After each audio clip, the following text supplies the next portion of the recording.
సవినయంగా మనవి చేస్తూ ఇంత బాగా 4 గంటల పైబడి అవుతాం ఇంత ఆలస్యమైనప్పటికి కూడా ఎవరు భోజనం చేయకుండా అత్యంత ఆదరాభిమానాలతో ప్రేమతో మీరందరూ మాకు స్వాగతం పలికి ఇప్పటి వరకు వేచి చూసిన మీ అందరికీ మరొకసారి నా హృదయపూర్వకమైనటువంటి ధన్యవాదాలు తెలియజేస్తూ ఈ అలంపూర్ శాసనసభ నియోజకవర్గ అభివృద్ధి తప్పనిసరిగా ఆనాడు సంపత్ కుమార్ గారు 2014 నుంచి 18 వరకు శాసనసభలో నా సహచర శాసనసభ్యుడిగా ఈ ప్రాంత అభివృద్ధి కోసం అంది వచ్చిన ప్రతి అవకాశాన్ని వాడుకొని చట్టసభలో కొట్లాడు. ఆ కొట్లాడిన వైనం నాకు తెలిసినటువంటి వ్యక్తిగా భవిష్యత్తులో ఈ ప్రాంత అభివృద్ధి కోసం వారు తీసుకొచ్చే ప్రతి కార్యక్రమాన్ని కూడా ప్రభుత్వ పరంగా క్లియర్ చేసి ప్రాంత అభివృద్ధి కోసం ఈ ప్రభుత్వం తప్పనిసరిగా సహాయ సహకారం అందిస్తుందని చెప్పి మీ అందరికీ నేను సవినయంగా మనవి చేస్తూ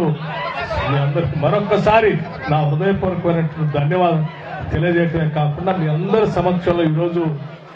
రాష్ట్ర ఆర్థిక పరిస్థితి చూస్తున్నటువంటి వ్యక్తిగా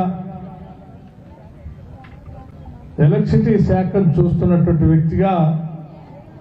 కొన్ని విషయాలు మాత్రం ఎక్కువ సమయం తీసుకోకుండా మీ దృష్టికి తీసుకొని రాదలుచుకున్నాను. సరే, ఈనాడు అలంపూర్ శాసనసభ నియోజకవర్గంలో మనం ప్రారంభోత్సవం చేసుకున్నటువంటి సబ్ స్టేషన్స్ వల్ల ఈ ప్రాంతానికి క్వాలిటీ పవర్తో ఇక్కడ ఉన్నటువంటి కుటుంబ అవసరాల కోసం వాడుకుంటున్నటువంటి వినియోగదారులకు కానీ వ్యవసాయదారులకు కానీ ఇబ్బంది లేకుండా క్వాలిటీ పవర్ ఇచ్చే కార్యక్రమానికి మీ అందరి సమక్షంలో ఈరోజు ప్రారంభోత్సవాలు చేసుకున్నాం. ఒకటి మేడికొండ, 2 పాచర్ల, 3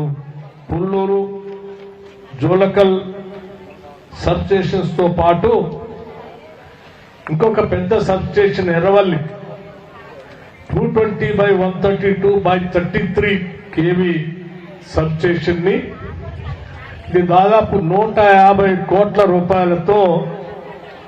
ఇవాళ భూమి పూజ కార్యక్రమం కూడా చేసుకున్నాం. అంటే భవిష్యత్తులో ఈ పరిసర ప్రాంతంలో ఎటువంటి విద్యుత్ శాఖ సంబంధించినటువంటి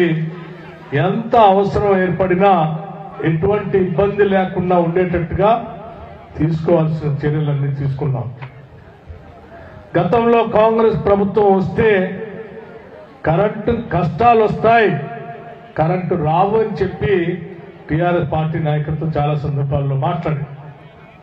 వారందరికీ నేను చాలా స్పష్టంగా మీ అందరి సమక్షంలో అలంపూర్ శాసనసభ నియోజకవర్గం నుంచి మరొకసారి గుర్తు చేయదలుచుకున్నాను. కరెంట్ అంటేనే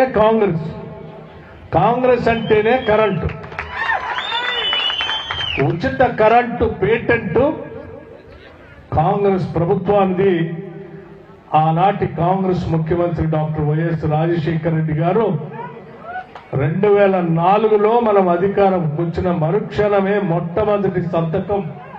రాష్ట్ర వ్యాప్తంగా ఉన్నటువంటి రైతాంగ సోదరులకు ఉచిత కరెంట్ ఇస్తామని చెప్పి దేశ చరిత్రలో ఏ రాష్ట్రంలో ఇవ్వనంత స్థాయిలో